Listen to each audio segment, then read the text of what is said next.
What if everything we thought we knew about brain disease was wrong?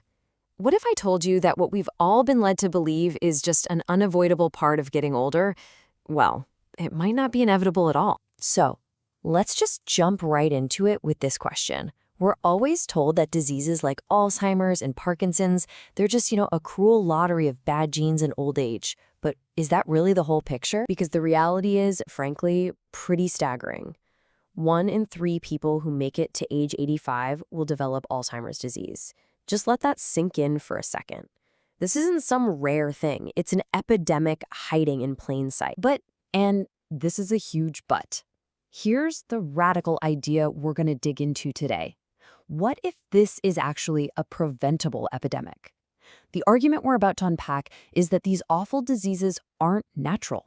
They're man-made. I mean, this quote from neurologist Dr. Ray Dorsey just says it all, doesn't it?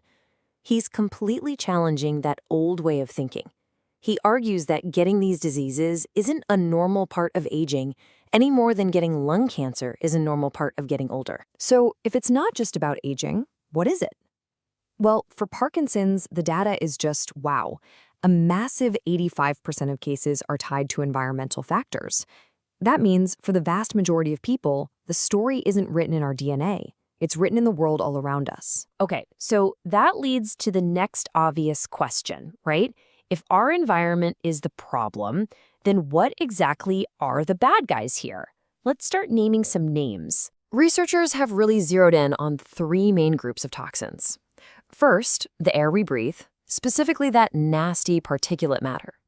Second, pesticides on our food and land, like a chemical called paraquat. And third, industrial chemicals, like TCE, that turn up in all sorts of everyday products. Let's just focus on one of those for a second. That pesticide, paraquats. To give you an idea of how toxic this stuff is, get this. The EPA's own website says that 1 single sip can kill you.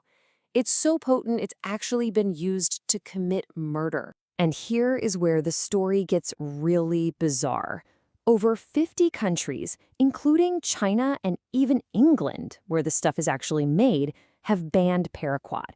But somehow it is still being used right across the United States. Okay, let's look at another one of these culprits, an industrial chemical called trichloroethylene, or TCE for short. This number right here, it's just incredible. Being exposed to TCE is linked to a 500% increased risk of developing Parkinson's disease. And you might be wondering, okay, where is this stuff? Well, it's not in some faraway factory. For years, a chemical cousin of TCE was the main ingredient in dry cleaning, and TCE itself has polluted the groundwater in as many as 1/3 of all American cities. So we've identified the suspects, but how do they actually do it? How do these toxins get from, say, the air or a farm field all the way into our brains to cause so much damage? This is the real aha moment. You need to meet the vagus nerve. The best way to picture it is as a direct superhighway that runs from your gut and your nose straight to the base of your brain.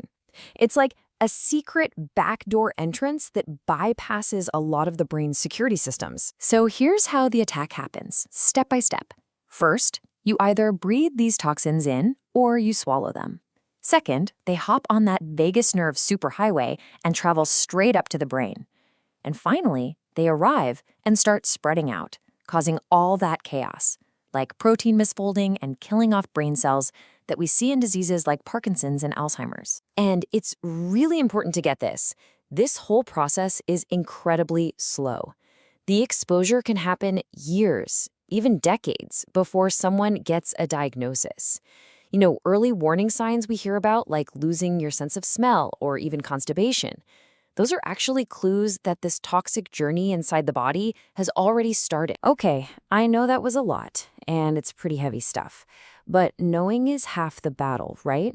This is where we pivot from being victims of our environment to being protectors of our own health. So what can we actually do about it? This is basically your brain protection plan, laid out nice and simple. The threats are in the air we breathe, the water we drink, and the food we eat. But the great news is, for each threat, there's a pretty straightforward action you can take. Let's talk air. It's all about creating little safe havens for yourself. Putting a HEPA air purifier in your bedroom, where you spend a third of your life, is a fantastic start. In the car, if you're stuck in traffic, roll up the windows and hit that recirculate button.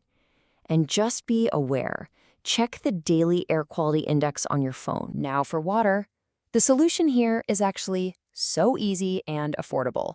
A simple, inexpensive carbon filter on your tap, like a Brita or a Pure, is a really powerful first line of defense against a lot of these pesticides and chemicals. And finally, food and other products. It's about small choices that add up. Buying organic produce when you can really does reduce your pesticide exposure. And hey, look for a green dry cleaner in your neighborhood that doesn't use that nasty chemical, PCE. So let's just end with this one thought. We're always looking for that next miracle drug, that futuristic cure. But what if the biggest leap forward for our brain health isn't in a pharmacy at all? What if it's in the fight for cleaner air, safer water, and healthier food for all of us?